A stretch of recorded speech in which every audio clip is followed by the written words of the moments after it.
Hi, Telugu మిత్రులకు స్వాగతం. ఈరోజు మార్కెట్ వీక్లీ సెటిల్మెంటు ముగిసింది. మొత్తానికి ఎట్లా ముగిసిందంటే కొంచెం సస్పెన్స్ థ్రిల్లర్ లాగా, ఎప్పటిలాగానే ప్రతిసారి అలానే ఉంటుంది, ఈసారి అలాగే ఉంది. అయితే profit booking is expected, very much expected. ఈరోజు కాకపోతే రేపు, రేపు కాకపోతే మండే. బట్ అయితే ఏంటంటే ప్రాఫిట్ బుకింగ్ వచ్చింది స్టార్టింగే. ఓపెనింగ్లోనే ప్రాఫిట్ బుకింగ్తో స్టార్ట్ అయింది. But at the same time at one stage 120-125 పాయింట్లు దాకా తగ్గినటువంటి ఇండెక్స్ అక్కడి నుంచి ఇంకా తగ్గవలసిన పరిస్థితి, కానీ రోల్డ్ బ్యాక్. ఫైనల్గా దగ్గర 70-75 పాయింట్లు రికవర్ చేసేసింది. Just 50 points minus.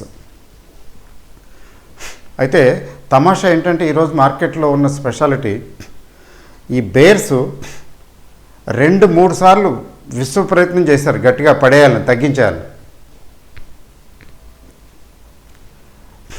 Auction failure అంటారు కదా. ఫర్దరు అమ్మేవాళ్ళు లేకపోయారు. ఎందుకంటే వీళ్ళు అమ్ముదాం తగ్గి పడేద్దామని చూస్తే పడేస్తుంటే those quantities were observed by the market. ఎప్పుడైతే మీరు అమ్ముతుంటే మార్కెట్ తీసేసుకుంటున్నదో, సప్లై సైజు డిమాండ్ సైజు ఉంటుంది కదా. ఈ సప్లై సైజుకి డిమాండ్ సైజుకి ఏంటంటే, సప్లై పెరిగినప్పుడు డిమాండ్ కాన్స్టెంట్గా ఉన్నప్పుడు ఏమవుతుంది, మార్కెట్ ప్రైస్ తగ్గుతుంది. లేదు సప్లై తక్కువగా ఉండి ఉన్న డిమాండ్ ఎక్కువగా ఉన్నప్పుడు అక్కడ ప్రైస్ పెరుగుతుంది, మనకు తెలిసిన విషయం. ఇక్కడ ఏం జరిగింది, సప్లై ఎంత అయితే ఉందో సప్లై ఒక స్టేజ్లో బాగా వచ్చేస్తుంటే అప్పుడు అక్కడ ఉన్నటువంటి డిమాండ్ అది అబ్జర్వ్ చేసుకోలేకపోవటం వలన టెంపరీగా కొంచెం తగ్గింది. ఎప్పుడైతే ఫర్దర్ పడేయటానికి వీళ్ళు ప్రయత్నిస్తున్నారో, అంటే ఇంకా ఫర్దర్ సప్లై ఇవ్వటానికి ప్రయత్నించారో, అక్కడ ఏమైందంటే డిమాండ్ కొంచెం అలా వీళ్ళు ట్రై చేసినప్పుడల్లా డిమాండ్ వచ్చేసింది. దీన్నే యాక్చువల్గా చెప్పాలంటే రెస్పాన్సివ్ బయింగు, రెస్పాన్సివ్ సెల్లింగ్ అంటాం. ఈ సెల్లింగ్ ఎప్పుడైతే సప్లై పెరగటం మొదలుపెట్టిందో అక్కడ రెస్పాన్సివ్ బయింగ్ వచ్చేసింది. రెస్పాన్సివ్ బయింగ్ వచ్చేసి ఏం చేసింది, దాన్ని ఆ ఎఫెక్ట్ని నలిఫై చేసింది. దానివల్ల ఏంటంటే ఒక స్టేజ్కి వచ్చిన తర్వాత నిజం చెప్పాలంటే 13,400 కూడా తీసుకురావటం కష్టమైంది వాళ్ళకి. అతి కష్టం మీద 13,400 రేంజ్కి తీసుకొస్తే అక్కడి నుంచి మళ్ళీ మెల్లగా, అంటే 1:30-2 గంటల వరకు ఉన్నారు, వెయిట్ చేశారు. ఇంకా వీళ్ళు ఇంకా వెనక్కి తీసుకెళ్ళిపోతారు అనేటువంటి ఇది కనిపించినప్పుడు వెంటనే మొదలెట్టింది, బయింగ్ వచ్చేసింది. బికాజ్ ఆఫ్ బయింగ్ ఆటోమేటిక్గా మళ్ళీ రికవర్ అయిపోయింది. రికవర్ అంటే పూర్తిగా అవ్వలేదు, కానీ 50 పాయింట్లు అంటే 70-75 పాయింట్ల దాకా రికవర్ అయిపోయింది. అంటే అది వీక్లీ సెటిల్మెంట్ కాబట్టి ఎట్లా తీసుకోవాలంటే, వీక్లీ సెటిల్మెంట్ కాబట్టి అది రికవరీ వచ్చేసింది. యాక్చువల్గా చెప్పాలంటే లాజికల్గా తీసుకుంటే 7 కన్సిక్యూటివ్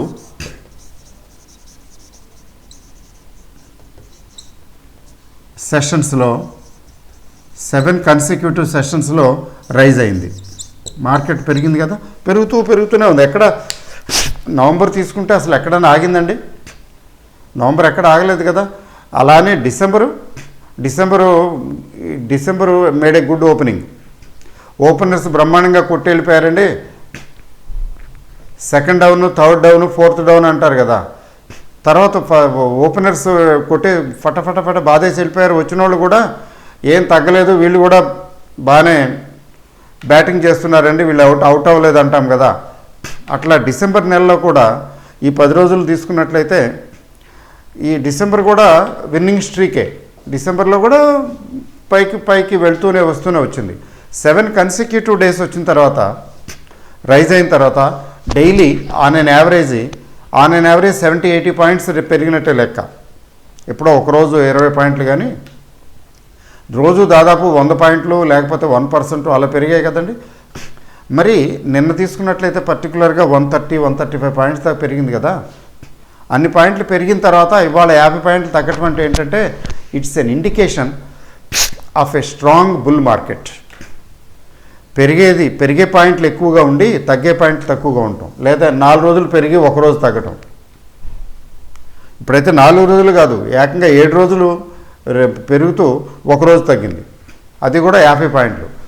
అంటే జాబ్ ఈజ్ ఇన్కంప్లీట్ అని అనుకోవాలి. జాబ్ ఇన్కంప్లీట్ అని అనుకున్నట్లయితే కొనుక్కున్న వాళ్ళు ప్రాఫిట్లు బుక్ చేసుకోకుండా అలా పెట్టుకొని ఉంటారు కదండి, అందరూ ఉంటారు కదా అట్లీస్ట్. అంటే అందులో రేపు వీకెండ్ కాబట్టి శుక్రవారం, in all probability the profit booking is likely to continue. ఇది పాపులర్ వ్యూ, అంటే ఇది అభిప్రాయం మాత్రమే. ఎప్పుడు కూడా మార్కెట్ ఏం చేస్తుందంటే మార్కెట్ పాపులర్ వ్యూకి ఎగనెస్ట్గా వెళుతుంది. అంటే పెద్ద పెద్ద ఆపరేటర్స్ ఏం చేస్తారంటే ప్రజలంతా బాగా బేరిష్ మూడ్లో ఉన్నారు అనుకున్నప్పుడు they will go for buying, వీళ్ళని ట్రాప్ చేయడానికి. మంచి బుల్లిష్ మూడ్లో ఉన్నారు, ఇంకా గ్యారంటీ 100% ఇంకా అసలు తిరుగులేదు అనుకున్నప్పుడు సెల్లింగ్ మొదలు పెడతారు. అంటే బయర్స్ ఎక్కువగా ఉన్న చోట వీళ్ళు అమ్ముకుని బయటకు వస్తారు, బయింగ్ ఎక్కువగా ఉన్నప్పుడు. అలాగే సెల్లింగ్ ఎక్కువగా ఉన్నప్పుడు కొనుక్కుంటారు. అది what the smart money does. అయితే ఇప్పుడు బయర్స్ ఉన్నారు, పెరుగుతున్నది, ఇంకా సెల్లింగ్ రావటం లేదు. ఏంటంటే వాళ్ళ లెక్క ప్రకారం ఇంకా ఉంది అని, సస్సేషన్ అని, జాబ్ ఇంకా ఉంది, ఇంకా ముందుకు తీసుకెళ్దాం, ఇంకా పెరుగుతుంది, ఇంకా పెంచవచ్చు అని. అప్పుడే తొందర ఏం లేదని ఈలోగా ఎవరైతే అమ్ముతున్నారో, షార్ట్ సెల్లింగ్ చేస్తున్నారో వాళ్ళందరినీ కూడా కట్టిపడేస్తున్నారు. కొంచెం 1-2 రోజులు తగ్గిస్తున్నారు. 1 రోజు 6 రోజులు తగ్గించినప్పుడు అప్పుడు ఎవరన్నా షార్ట్లు కొడితే వాళ్ళని కొట్టనిచ్చి ఆ మర్నాడో వాళ్ళని కవర్ చేసేస్తున్నారు, పైకి తీసుకెళ్ళిపోతున్నారు. వాళ్ళేమో షార్ట్ కవరింగ్ చేసుకోవడానికి పైకి వెళ్ళి షార్ట్ కవరింగ్ చేసుకోవాల్సి వస్తున్నది. This has been happening for the last 3-4 months. ఇంకా ఎక్కువే, 3-4 months అంటే 5-6 months అని చెప్పాలి. ఈ విధంగా బేర్స్ని ఎనహిలేట్ చేస్తున్నారు. They are killing the bears అనేవాళ్ళు. ఇంకా ఇట్స్ ఎ స్వీట్ రివెంజ్ అంటారు కదా. ఎట్లా అంటే మార్చిలో పడేసిన దానికి చక్కగా 5-6 నెలల్లోని శుభ్రంగా టాప్ లేపేశారు. సో లాజికల్గా అంటే సీక్వెన్స్ తీసుకున్నట్లయితే ఏమిటి అనిపిస్తున్నదంటే ప్రాఫిట్ బుకింగ్ ఈరోజు రావాల్సినంత రాలేదు, రావాల్సింది దానికి అడ్డుకట్ట పడింది. అడ్డుకట్ట పడటం ఏంటంటే ఇప్పుడు వీక్లీ సెటిల్మెంట్ కదా, వాళ్ళకి ఉంటుంది, ఒక లిమిట్ ఉంటుంది. ఈ లిమిట్ నుంచి ఇంతకన్నా దిగనివ్వకూడదు, లేకపోతే ఈ లిమిట్ నుంచి పెరగనివ్వకూడదు, అట్లా లిమిట్స్ ఉంటాయి వాళ్ళకి. అందుకని ఆ లిమిట్కి 13,400కి రాకుండా జాగ్రత్త పడ్డారు. అక్కడ రాకుండా జాగ్రత్తగా ఏంటంటే మెయింటైన్ చేశారు, బయింగ్ మెయింటైన్ చేసేసి మొత్తానికి పైకి తీసుకెళ్ళి పెట్టారు కదా. 11,400, 11,450 ఈ 2 సెటప్లు కూడా ఏంటంటే ప్రొటెక్ట్ చేయడం కోసం చేశారు. కానీ రేపేముంటుంది, రేపు ఫ్రీ కదా, వీక్లీ కదా, అంటే ఫ్రెష్ కదా. కాబట్టి ఏమైనా ఉంటే ప్రాఫిట్స్ బుక్ చేసుకోవడానికి రేపు ప్రయత్నించవచ్చు. అయితే ఓపెనింగే గ్యాప్ డౌన్ ఓపెన్ అవుతుందా, ఓపెనింగే గ్యాప్ అప్ ఓపెన్ అవుతుందా, అది మనం చెప్పలేం. That we can't say. ఏమి చూడొచ్చు చూడటానికి పారామీటర్స్. ఇది యాక్చువల్గా ప్రాఫిట్ బుకింగ్ వస్తుందా లేకపోతే ఫ్రెష్ బయింగ్ మళ్ళీ వస్తుందా. Short covering come fresh buying. Short covering పెద్దగా ఉండదనుకోండి, ఫ్రెష్ బయింగ్ ఎవరన్నా షార్ట్ సెల్ చేస్తుంటే వీళ్ళు మెల్లిగా వాళ్ళు ట్రాప్ చేయడానికి చేస్తారా అనడానికి ఏమిటి చెప్తున్నది మార్కెట్ ఎక్స్పర్ట్స్ ఏం చెప్తున్నారంటే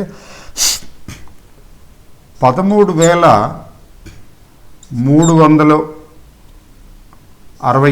లేదా 370 ఈ రేంజ్ వరకు సేఫ్ అని. బిలో దట్ ఫర్దర్ సెల్లింగ్ వస్తుంది అని.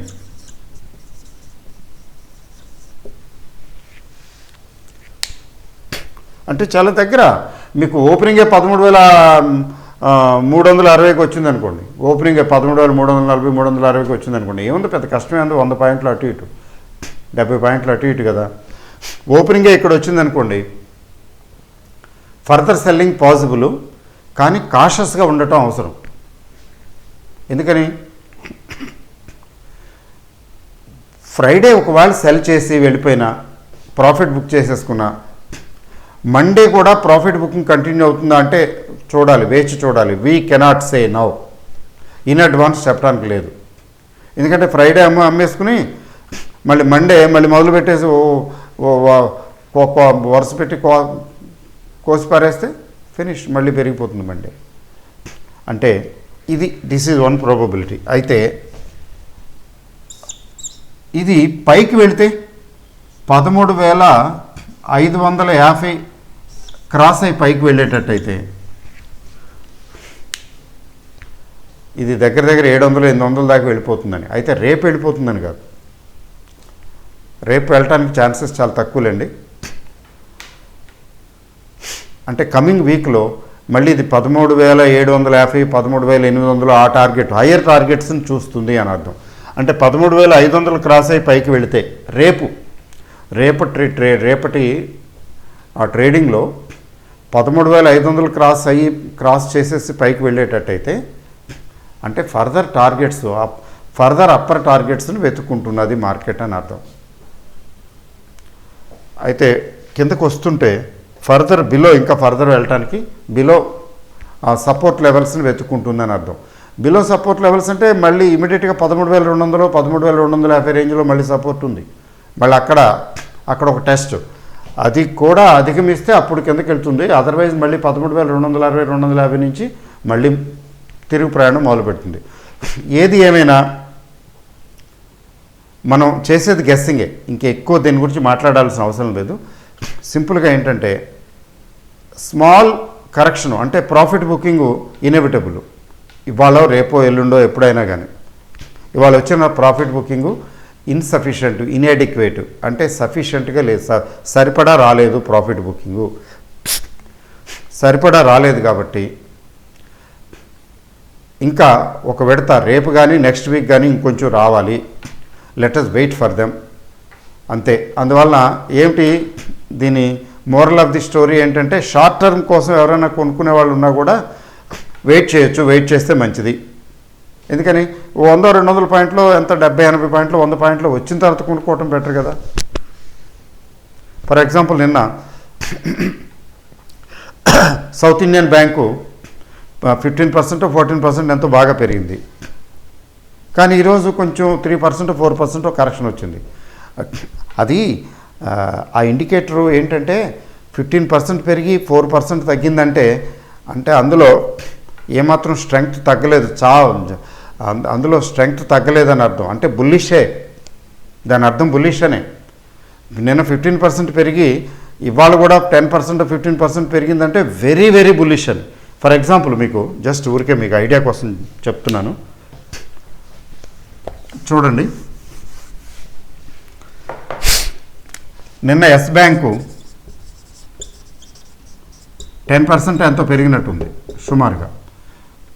ఈరోజు 7% దాకా పెరిగింది. అంటే రిలేటివ్లీ వెరీ బులిష్ అని. మార్కెట్ తగ్గినా ఎవరు పట్టించుకోవట్లేదని అర్థం. చూసారా? మరి సౌత్ ఇండియన్ బ్యాంక్ వచ్చేటప్పటికి నిన్న 15% ఎంతో పెరిగినట్టుంది. ఈరోజు ఒక 4% 3.5-4% తగ్గింది.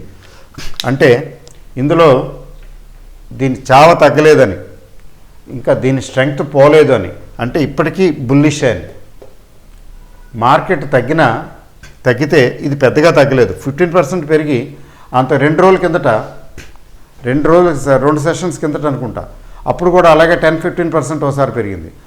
అంటే ఫ్రీక్వెంట్గా ఇది 10-15% పెరుగుతూ 3% 4% మధ్యలో తగ్గుతూ ఉందంటే చాలా సెలెక్టివ్గా తెలివిగా ఆపరేటర్సు నక్కి అంటారు కదా, చక్కగా సెలెక్టివ్గా నక్కి నక్కి ఉండి చక్కగా ఏకదాటిగా కాకుండా డీసెంట్గా నీట్గా కొనుక్కుంటూ వెళ్తున్నారని అర్థం. బయర్స్ ఆర్ వెరీ స్మార్ట్, అది అర్థం.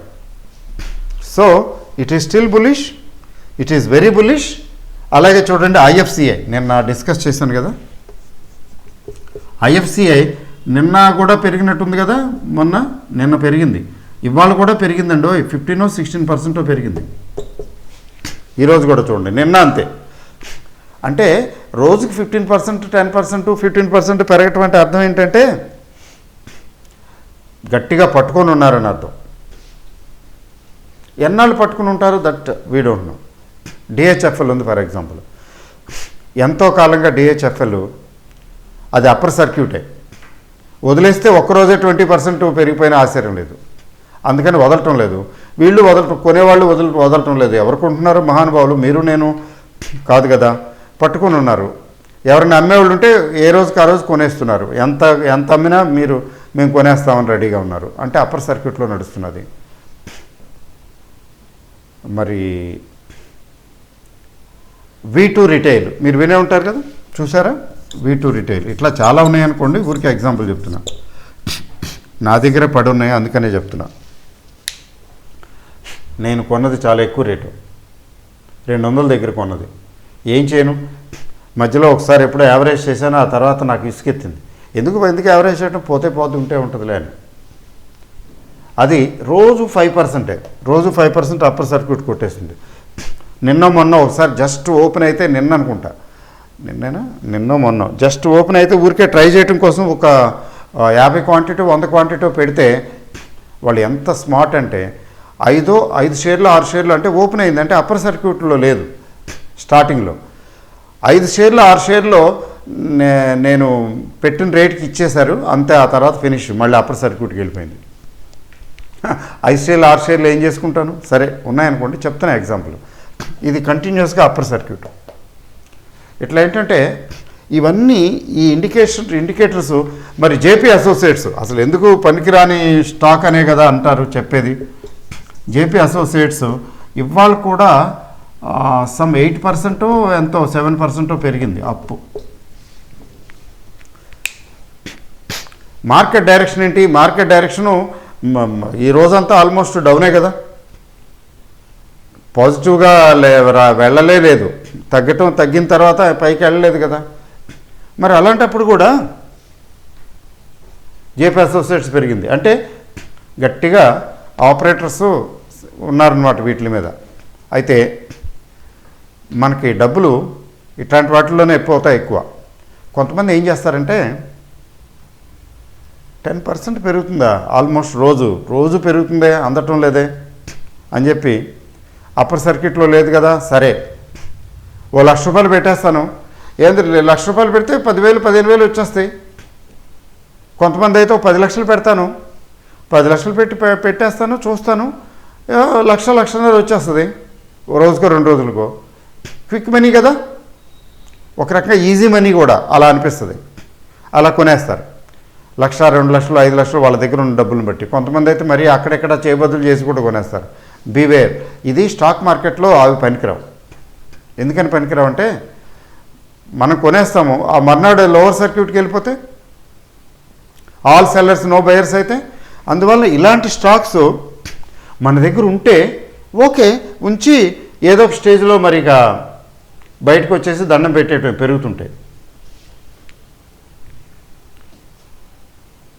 లేనిది ఇలాంటి స్టేజ్లో కొనుక్కుని అమ్మటానికి ప్రయత్నిస్తే మన లక్ బాగుంటే ఇంకా 2 రోజులు 3 రోజులు బాగా 4 రోజులు బాగా పెరిగితే ఏముంది 10% 20% 30% వచ్చేయచ్చు. ఊరికే చూస్తూ 1 వీక్లో 30% వచ్చేయచ్చు. ఈ మధ్యన మార్కెట్లో అంతే కదా, కొన్ని షేర్లు అయితే 30, 40, 50% ఇచ్చేసినాయి లేదా. మనకి IFCI చూడండి, IFCI పాత రేటు ప్రకారం నుంచి దాదాపు 30-35% పెరిగి ఉంది ఆల్రెడీ.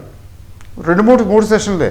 మరి సౌత్ ఇండియన్ బ్యాంకు ₹7, 7.5 కదా, 7.5 నుంచి ఇప్పుడు ఎంత, 5-6 సెషన్స్ అంతే 7.5 ఆ రేంజ్లో ఉన్నది. తిన్నగా 10కి వచ్చేసింది ఇవాళ. 10.30 హైయెస్ట్.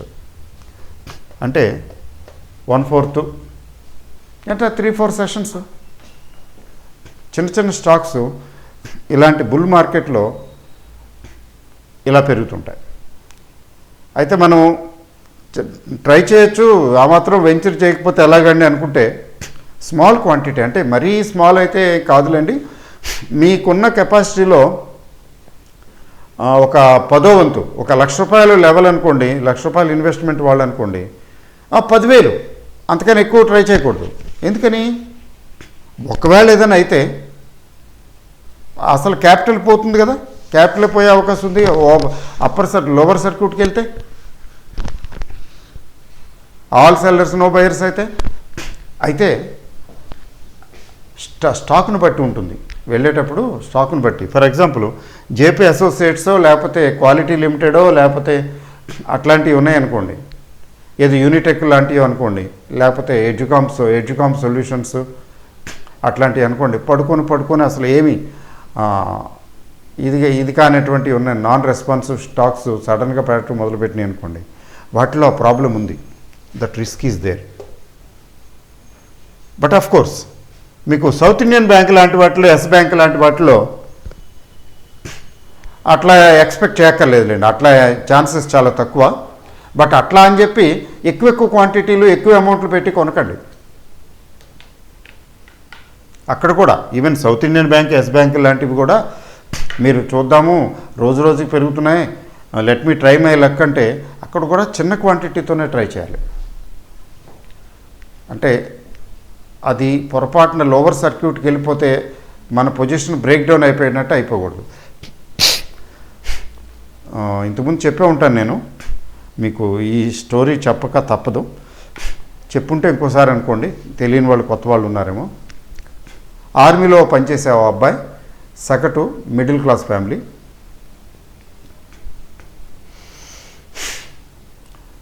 రిలయన్స్ డిఫెన్స్, ఆ కంపెనీ పేరు కూడా పూర్తిగా నాకు తెలియదు. రిలయన్స్ డిఫెన్స్ ఈ మన అనిల్ అంబానీ గారి గ్రూప్, అడాక్ గ్రూప్ అయి ఉండాలి. ఆ రిలయన్స్ డిఫెన్స్ అని కంపెనీ ఉంటే ఆ అబ్బాయి ఫ్రెండ్ చెప్పాడట, దీనికి డిఫెన్స్ కాంట్రాక్ట్ రాబోతున్నది, ఇది ఇంకేముంది వెళ్ళిపోద్ది, ఆకాశాన్ని అంటుతుంది అని. ఆ అబ్బాయి కూడా కొన్నాడట, ఈ అబ్బాయి చెప్పిన దాని ప్రకారం, ఫ్రెండే. ఈ అబ్బాయి ఏం చేశాడు, ఈ అబ్బాయి దగ్గర, ఆర్మీ అబ్బాయి దగ్గర 2 లక్షలు 2.5 లక్షలు ఉంటే ఇంకేముంది డబుల్ అయిపోతుంది, 1 వీక్కో 10 డేస్కో డబుల్ అయిపోతుంది కదా.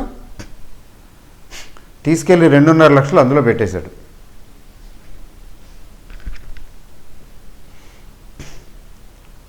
అది ఈయన పెట్టింది కర్మ ఏంటో కానీ పాపం, పెట్టిన 1 రోజు 2 రోజుల్లో కొద్దిగా పెరిగిందట,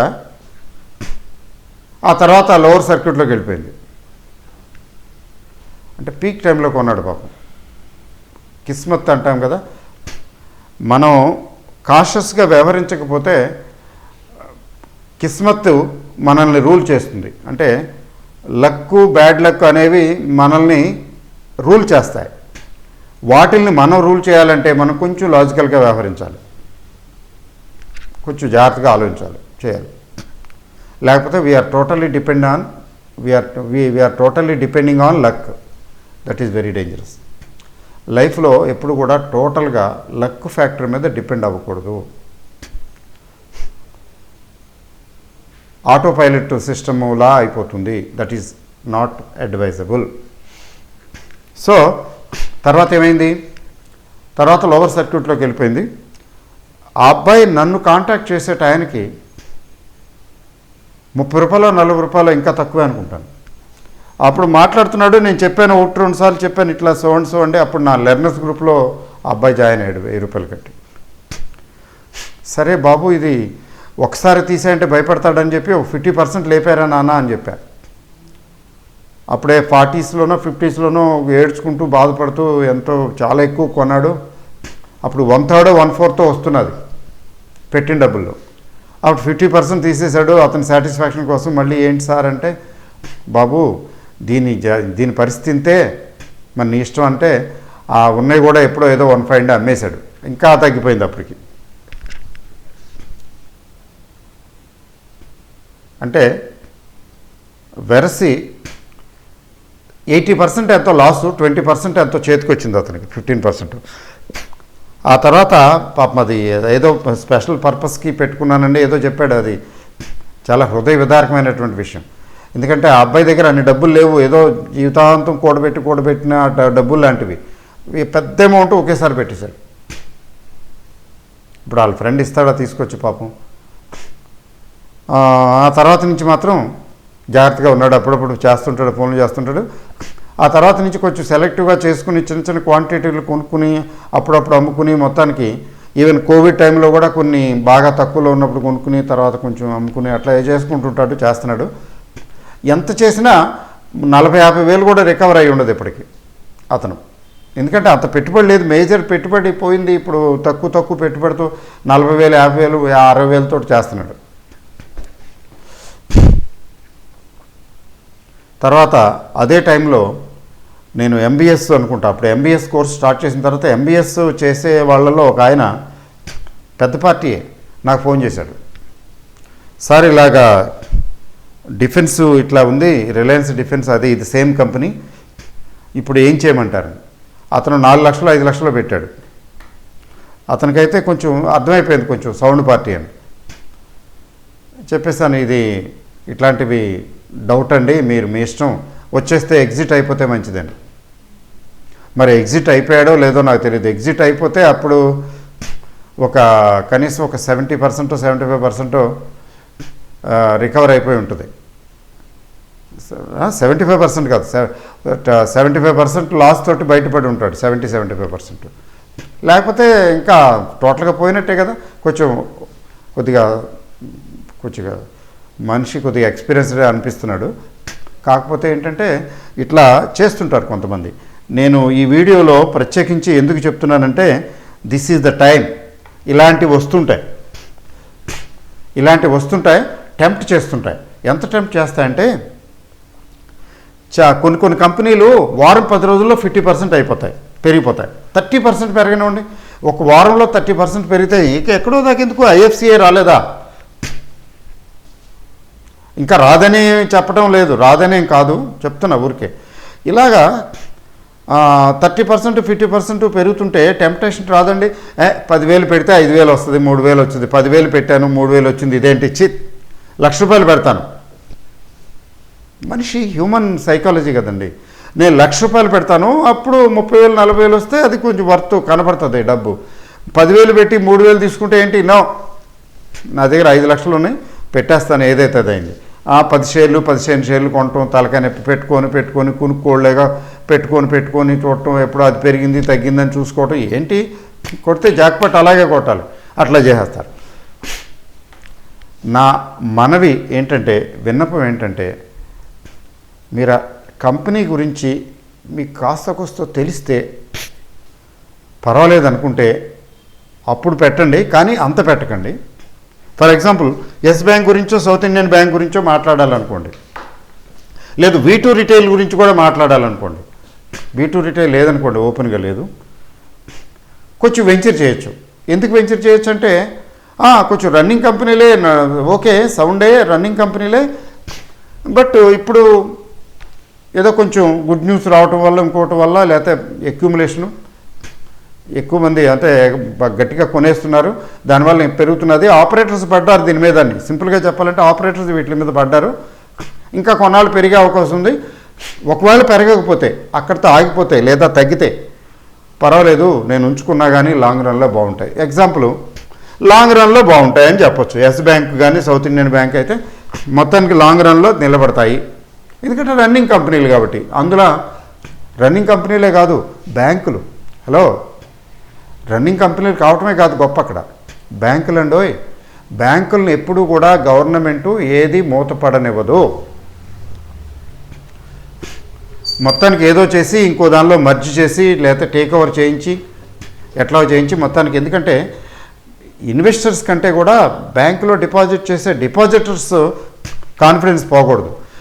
ఎప్పుడైతే డిపాజిటర్స్ డబ్బులు పోతాయో బ్యాంకులో, అక్కడ బ్యాంకింగ్ సిస్టమ్ మీద జనాలకి నమ్మకం పోతుంది, మొత్తం సిస్టమే కొలాప్స్ అయిపోతుంది. That effects other banks also, అంటువ్యాధిలాగా. అందుకని ఎప్పుడూ పడినవదు. ఎస్ బ్యాంక్ చూడండి, ఆల్మోస్ట్ అలాంటి పరిస్థితి వస్తే ఏం చేశారు, తీసుకెళ్ళిపోయారు. స్టేట్ బ్యాంక్ ఆఫ్ ఇండియా, ఈ బ్యాంక్ ఆ బ్యాంకులన్నీ కలిపి తల కాస్త చందాలు వేసుకున్నట్టు వేసుకుని ఇందులో ఈక్విటీ పార్టిసిపేషన్ చేశారు, నడిపించేస్తున్నారు. ప్రమాణం నడుస్తుంది ఇంకా. అయితే ఇది ఇప్పుడు ఏదో యూఫోరియాలో పెంచుతున్నారు, బట్ అదర్వైజ్ ఎప్పుడో ఆగినప్పుడు తగ్గినప్పుడు కరెక్షన్ వచ్చినప్పుడు కొనుక్కుంటే బాగానే ఉంటుంది. ఎందుకని బాగుంటుంది అంటున్నావు అంటే, ఎస్ ఫండమెంటల్స్ ఇప్పుడు మెరుగయ్యాయి కదా, ఇంప్రూవ్ అయ్యాయి. ఫండమెంటల్స్ మెరుగయ్యాయి కాబట్టి 12-13 దగ్గర నుంచి పరిగెడుతున్నది. సౌత్ ఇండియన్ బ్యాంక్స్కి వచ్చేటప్పటికి ఫండమెంటల్స్ అంత స్ట్రాంగ్ కాదు, కానీ అంటే దానికి బ్యాకప్ ఉంది, దీనికి బ్యాకప్ లేదు. బట్ చాలా చిన్న కంపెనీ, చిన్న ఈక్విటీ, రన్నింగ్ కంపెనీ. ఎన్పిఎస్ అవి బాగానే ఉన్నాయి, అందుకనే కదా పడిపోయింది. కానీ దిస్ కెన్ బి రన్. అందులో అది కాకుండా ఖాయిలా పడలేదు. ఎన్పిఎస్ గట్టిగా ఉన్నమాట నిజమే, కానీ ఇది క్లోజర్ స్టేజ్. అట్లాంటి ఇది ఇంక అయిపోయింది దీని పని. డిపాజిట్స్కి ఏదో లక్ష్మీ విలాస్ బ్యాంకు టైపు అట్లాంటిది ఏం కాదు. అట్లాంటి పరిస్థితి రాలేదు. కాబట్టి people are running after it. Operators వెళ్తున్నారు. ఏమో రేపొద్దున ఇంకేదైనా స్కామ్ వస్తే ఏమవుతుందో మనకు తెలియదు కదా, అందుకని కాషియస్గా ఉండాలి. బట్ బ్యాంక్స్ కాబట్టి కొంతవరకు అందులో ఇప్పుడు 10 రూపాయల రేంజ్లో ఉంది. 1 రూపీ అనుకోండి face value, 1 rupee face value 10 రూపాయలే. ఓకే, వెంచర్ చేయొచ్చు. అట్లా చూసుకుని చేయొచ్చు. ఏదో కొంచెం క్వాంటిటీ, ఎక్కువ క్వాంటిటీ, అది కూడా ఎక్కువ క్వాంటిటీలు కొనకూడదు. అదే ఇలాంటివి అయితే జేపీ అసోసియేట్స్ లాంటివి అయితే, జీటీఎల్ ఇన్ఫ్రా ఇట్లా ఉన్నాయి కదా కొన్ని. జీటీఎల్ ఇన్ఫ్రా చూస్తే ఏదో పెరిగిపోయినట్టు అనిపిస్తుంది. ఎందుకు ₹10 షేరు, రూపాయి షేరు, అది ఎప్పుడు మళ్ళీ వెనక్కి వెళ్ళిపోతుందో చెప్పలేం. యూటీఐ కాదు, యూనిటెక్ జాగ్రత్తగా ఉండాలి. యూనిటెక్, జేపీ అసోసియేట్స్ ఇట్లాంటి షేర్ల విషయంలో జాగ్రత్తగా ఉండండి. ఎక్కువ అమౌంట్లు పెట్టకండి. మీరు వెంచర్ చేసి ట్రై చేద్దాం అనుకుంటే స్మాల్ అమౌంట్లో చేయండి, ఎక్కువ అమౌంట్లో పెట్టకండి. ఎందుకంటే ఎనీథింగ్ కెన్ హ్యాపెన్. అందుకని ఈ మార్కెట్, ఇప్పుడున్న నడుస్తున్న మార్కెట్ బుల్ రన్లో ఆపరేటర్స్ వీటి మీద పడతారు. వీటి మీద పడి చిన్న కంపెనీలు, ఆ కంపెనీలు పడుకున్నవి, నెలల తరబడి పడుకున్న కంపెనీల మీద పడి పెంచి ఎక్కడో ఎప్పుడో డబ్బును పడేస్తారు.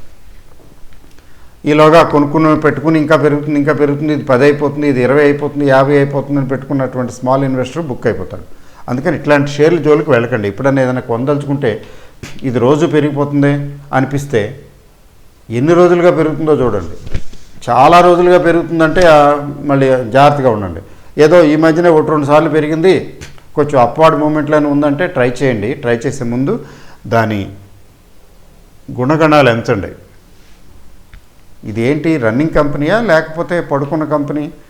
అంటే ఈ జేపీ అసోసియేట్స్ కూడా రన్నింగే కదండి. అంటే ఆ రన్నింగ్ వేరు, ఇన్సాల్వెన్సీ స్టేజ్లో ఉంది. మూసేసి ప్రొసీడింగ్స్ స్టార్ట్ చేయరు కదా, అది అట్లా ఇన్సాల్వెన్సీ ప్రొసీడింగ్స్ ఆ టైపు. క్రెడిటర్స్ అంతా కూర్చుని మాకింత రావాలి, దీనికి ఎంత ఇస్తారు, ఎవరైనా కొంటారా అమ్ముతారా, అట్లాంటి స్టేట్లో ఉన్నటువంటి కంపెనీల జోలికి వెళ్ళకండి. అదే చెప్పి ముగించాలనుకుంటున్నాను. Thank you very much. Let us see.